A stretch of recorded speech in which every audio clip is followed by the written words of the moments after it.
Assalamualaikum warahmatullahi wabarakatuh. Di sini sedikit saya akan membahas mengenai politik santun.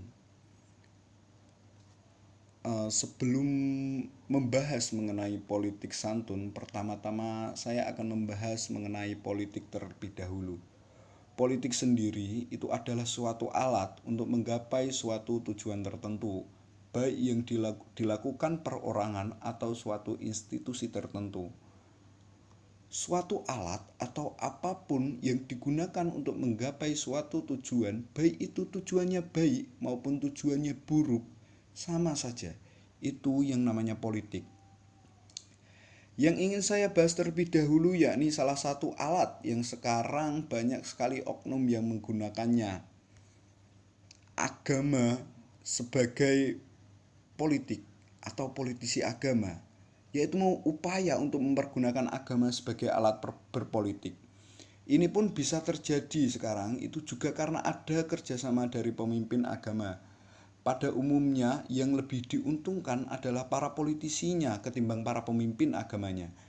Kalaupun pemimpin agama nampaknya menikmati keuntungan, maka sudah tentu keuntungan itu adalah keuntungan politik mereka sendiri, bukan kepentingan agama.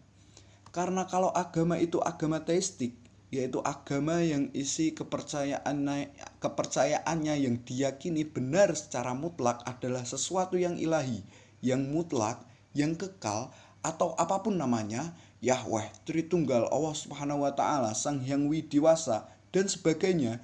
Kalaupun yang diuntungkan dari pihak agamanya, maka yang diuntungkan itu seharusnya tak lain daripada Tuhan itu sendiri. Pertanyaannya sekarang, apakah Tuhan itu sudah sedemikian lemah dan tak berdaya untuk mencapai keinginannya sendiri sehingga harus tergantung pada makhluknya? Kalau saya lihat sendiri, politisi agama ini terjadi karena setiap manusia memiliki keterbatasan. Keterbatasan itu adalah keterbatasan dia menentukan masa depannya sendiri. Kegagalan terbesar dalam kehidupan manusia itu adalah bahwa manusia itu akan mati. Kematian adalah misteri terbesar yang tidak dapat diselesaikan manusia bahkan dengan kemampuan akal manusia dan teknologi yang sudah ada kini. Dimanapun, kapanpun, siapapun tidak ada yang bisa menentukan jalan hidupnya sendiri. Kerawanan kehidupan inilah sumber bagi munculnya agama dengan berbagai bentuk dan ragamnya di dalam sejarah umat manusia.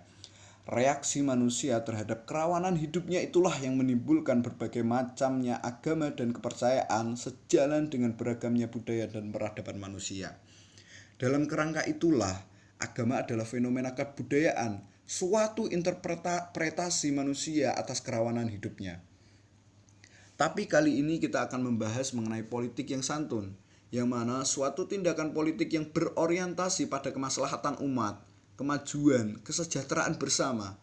Di sini saya akan menyoroti mengenai ide keadilan dari Rawls yang dikaitkan dengan penciptaan masyarakat yang demokratis dengan memberikan prioritas dalam perlindungan dan pemenuhan hak dasar.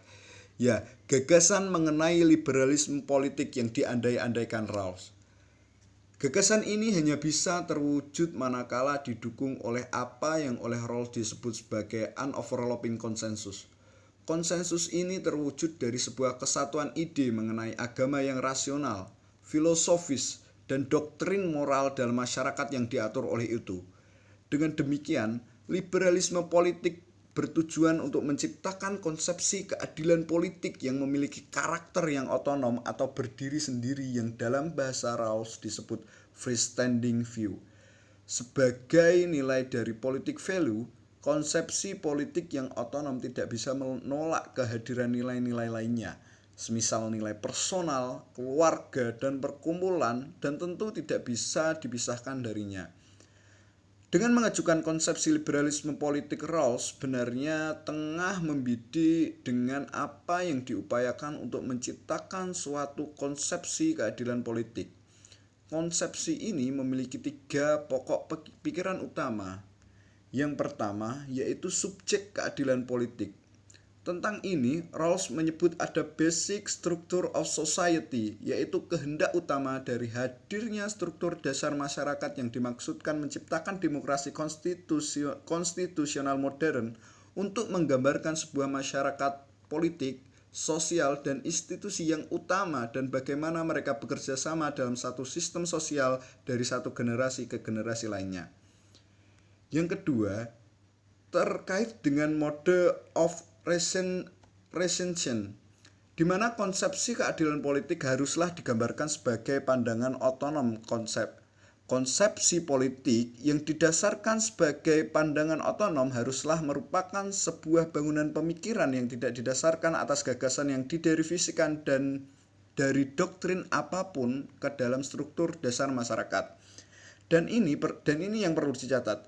Kita perlu membedakan antara bagaimana konsepsi politik digambarkan dan menjadi bagian dari atau diderivasi dari komprehensif doktrin. Konsepsi politik mencoba untuk mengelaborasikan konsepsi yang rasional bagi struktur dasar politik itu sendiri dan mengembangkannya tanpa adanya komitmen terhadap doktrin yang lain. Kemudian yang ketiga, yaitu gambaran dari konsepsi keadilan politik. Terkandung di dalamnya itu ekspresi dari ide-ide dasar yang dilihat secara implisit dalam budaya umum politik dari masyarakat yang demokratis. Kultur publik ini terdiri dari institusi politik, rezim konstitusional, dan tradisi publik. Doktrin komprehensif bisa dikatakan sebagai background kultur dari civil society. Perlu diingat bahwa ini adalah semata-mata kultur sosial, bukan politik.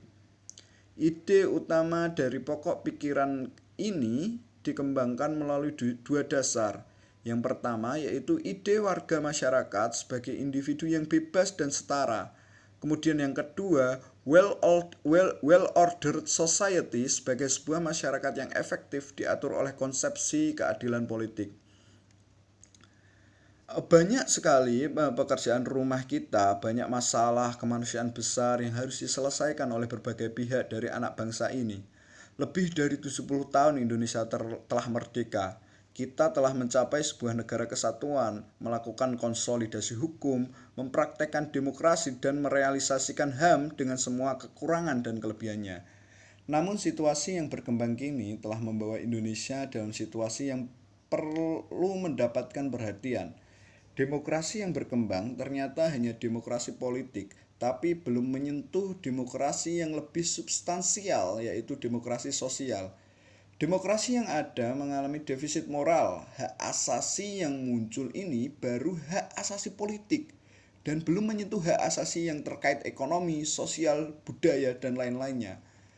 Nasionalisme yang ada saat ini sama sekali belum mengarah kepada nasionalisme welfare. Sedangkan politik yang berkembang saat ini justru politik yang tidak bisa diterima oleh etik dan norma publik, serta cenderung mempertontonkan akrobatik politik yang kotor dan kekuasaan yang koruptif. Indonesia seperti kehilangan konsep untuk bekerja yang bukan sekedar bekerja. Jadi untuk membentuk politik yang santun terkhusus di negeri ini, saya kembali mengingatkan kepada semua elemen bangsa bahwa Republik Indonesia adalah negara yang terwujud atas dasar tekad dengan keinginan luhur dari semua kemajemukan kelompok dan golongan untuk bersama-sama melindungi segenap bangsa Indonesia dan seluruh tumpah darah Indonesia, dan untuk memajukan kesejahteraan umum, mencerdaskan kehidupan bangsa dan seluruh tumpah darah Indonesia. Saya juga mengajak untuk mengedepankan persoalan-persoalan utama negara dengan cara politik yang santun, yang cerdas, dan elegan tanpa kehilangan daya kritisnya. Sekian dari saya, apabila ada kurang lebihnya saya mohon maaf. Wabillahi taufiq wal hidayah. Wassalamualaikum warahmatullahi wabarakatuh.